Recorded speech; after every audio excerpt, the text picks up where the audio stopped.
Folks, Attorney Whitney's wrong. Your verdict is not a murder. As you well know, it is murder when you bring someone into a house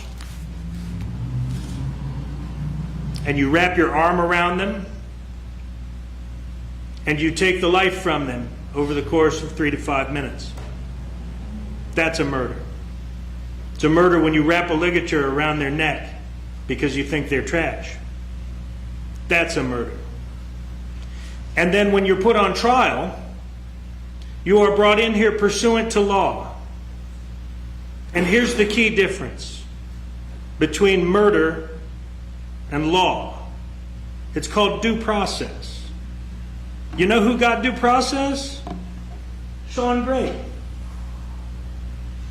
We've been in here how many days trying the case with attorneys, with witnesses, taking your time. You're summoned in here under penalty of contempt if you don't show up. All so that Shawn Grate can have his due process.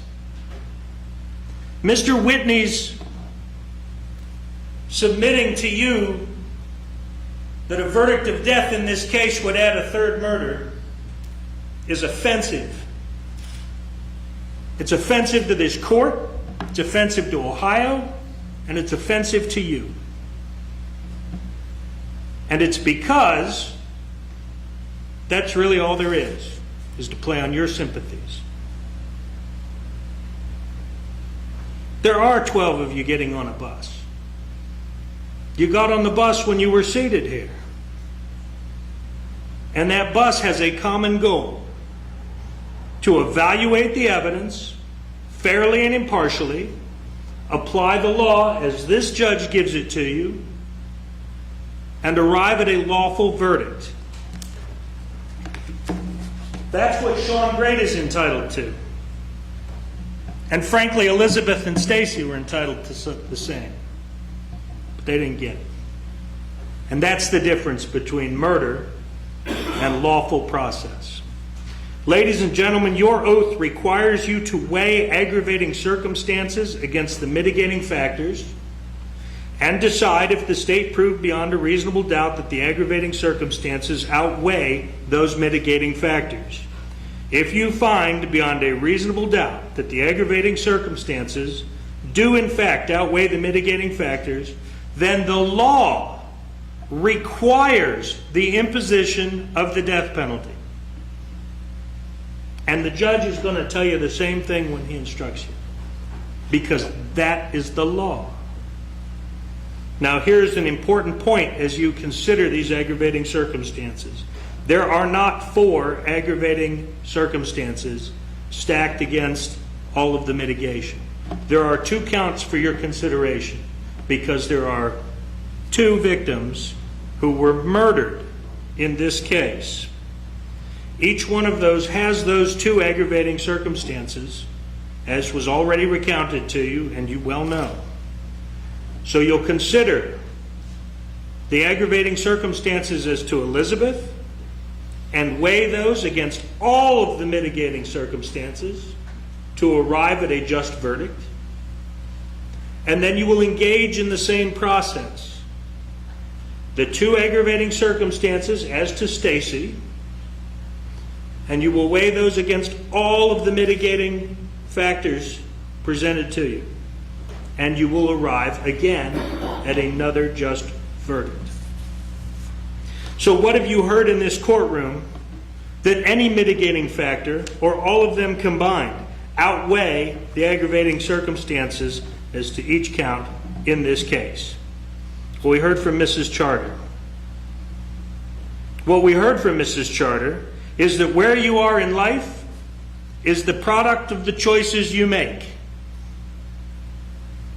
Choosing to be responsible, choosing to be hardworking, choosing to put the effort into life that is demanded of each and every one of us, gets you good jobs at good companies like GE, Whirlpool, and Honda.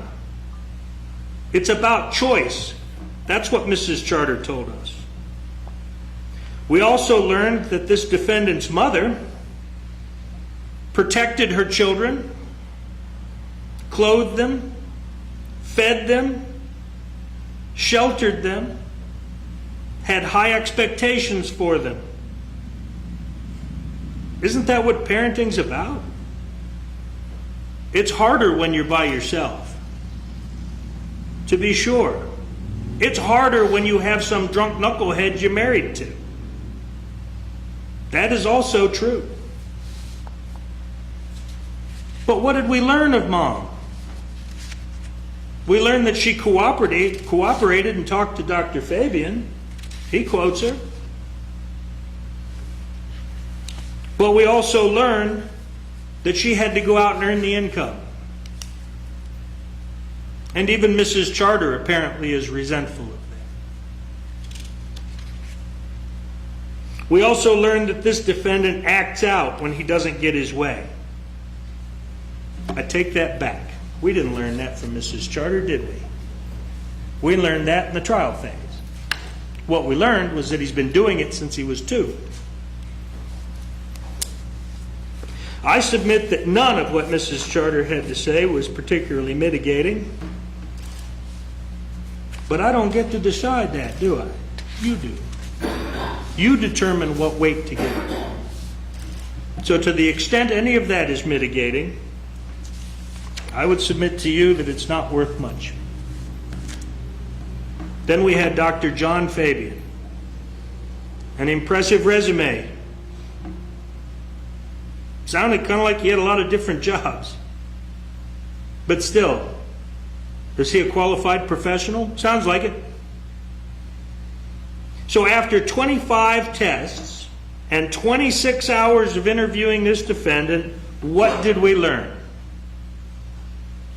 Well, he didn't like to ride the short bus, so he's depressed. He might have some sort of mood disorder, maybe. His language skills are flawed, so he wasn't so good at school. He smokes weed. He's antisocial. And he self-reports mommy issues.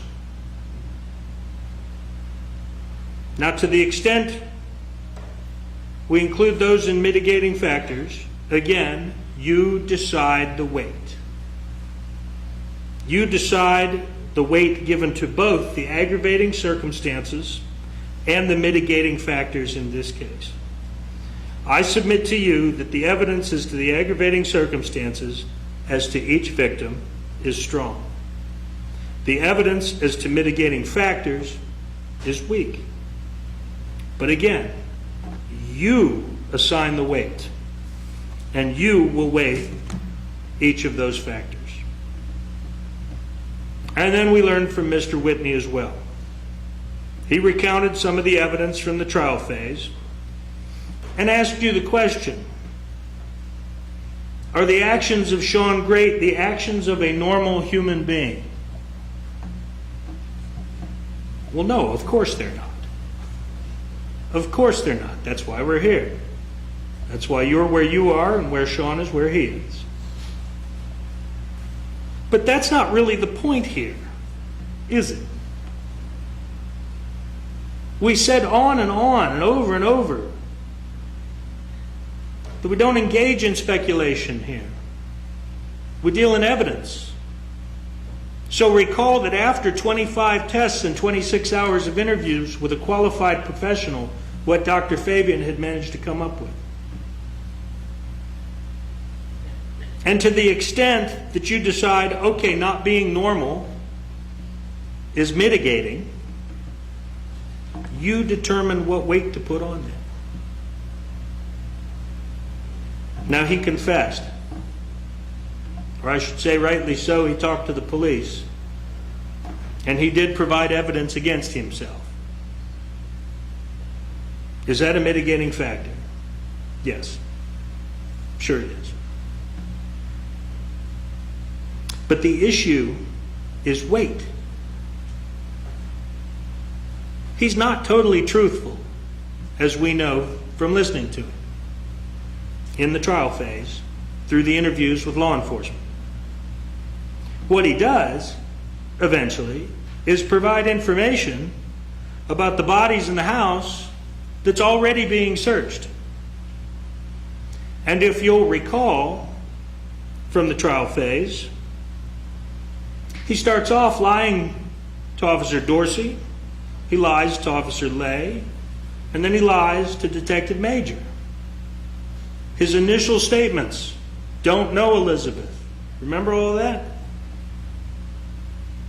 And then when he does get around to talking about it, the versions change. If you'll recall from listening to the audio clips, each one of those versions changes. And we're still left with questions. Not significant questions that allow us to do anything other than find him guilty beyond a reasonable doubt.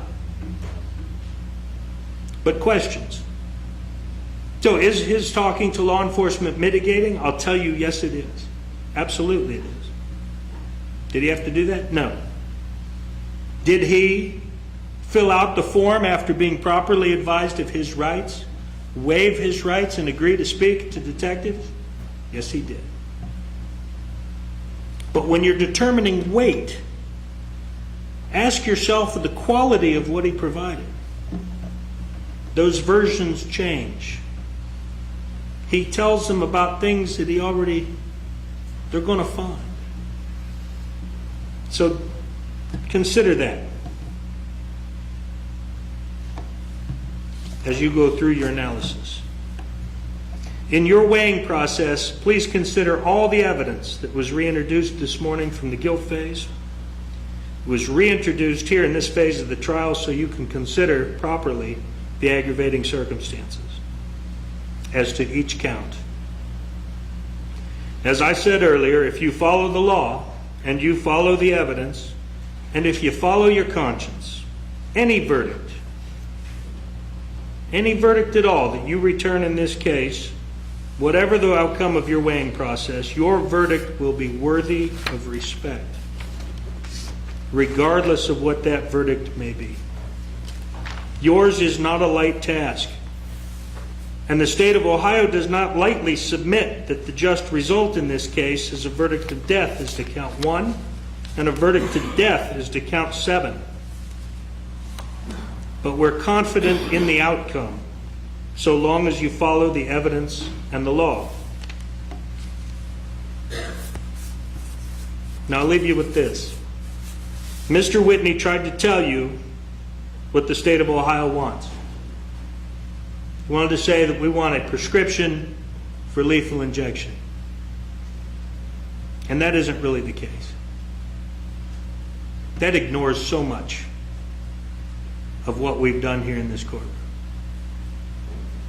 What the state of Ohio requests you to do is to consider the evidence, weigh the aggravating circumstances versus the mitigating factors, follow your oath as jurors, follow the law as this judge gives it to you,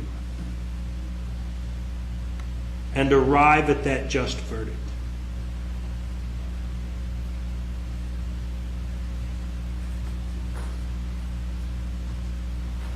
The difference is the state knows how that's going to come out.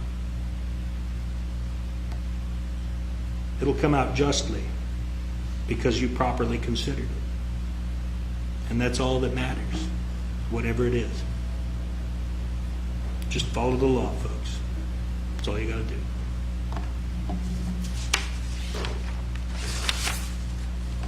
Ladies and gentlemen, it is my honor to present this case to you on behalf of the state of Ohio and the citizens of Ashland County. On behalf of Mr. Weaver, Mr. McNamara, and myself, I sincerely thank you for your time and your consideration.